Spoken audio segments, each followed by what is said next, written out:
Imagine opening up your net worth tracker on a random Wednesday evening, expecting the same, usual figure, and bam, there it is, $100,000. Not a lottery win, not an inheritance, just your superannuation balance, a chunk of ETFs, and whatever's left over after you pay your rent. For about 5 seconds, you feel, well, something.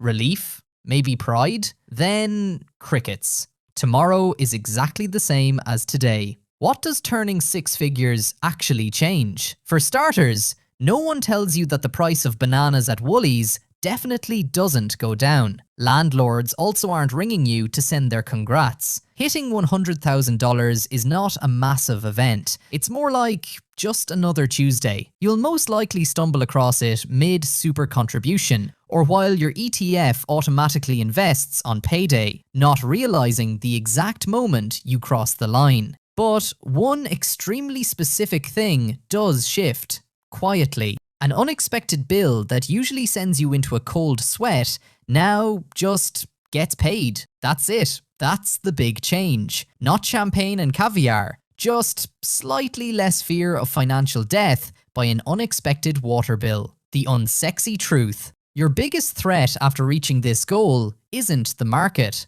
it's your own brain. Right after you cross the finish line, suddenly it feels normal to opt for a slightly nicer car, a kitchen reno, or to let lifestyle creep get to a point where normal means buying the avocado with the perfect hue. Nothing is inherently wrong with treating yourself, but if you suddenly tap the brakes on saving exactly when your confidence and earning power are climbing, you kill the engine that drove you to 6 figures in the first place. The stats that matter. Here's one stat most people don't monitor. At an 8% compound return, a diversified portfolio on $100,000 can earn about $8,000 per year on average, which works out to about $650 a month. In a capital city, that covers about half your rent. In a regional centre, it's closer to someone's entire budget for food and bills. Same passive number, vastly different weight depending on your postcode. But the statistic that actually matters in the long run?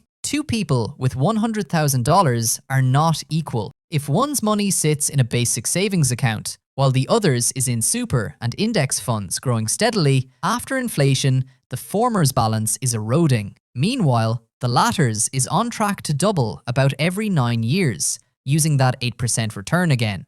The real shift. It is less about the big number and more about the quiet reduction in panic. The wedding gift, the sudden vet bill, or the mate's entrepreneurial venture you're asked to back no longer have the power to trigger an all-out financial crisis. You've unconsciously started thinking in years instead of weeks. The $100,000 was never the destination. It was proof that the engine works. Over to you now. The real question is, how far are you going to drive it? Drop 100K in the comments below if that's where you're at, and I'll check in. Don't forget to subscribe for the road trip to your first million and all the unexpected changes along the way.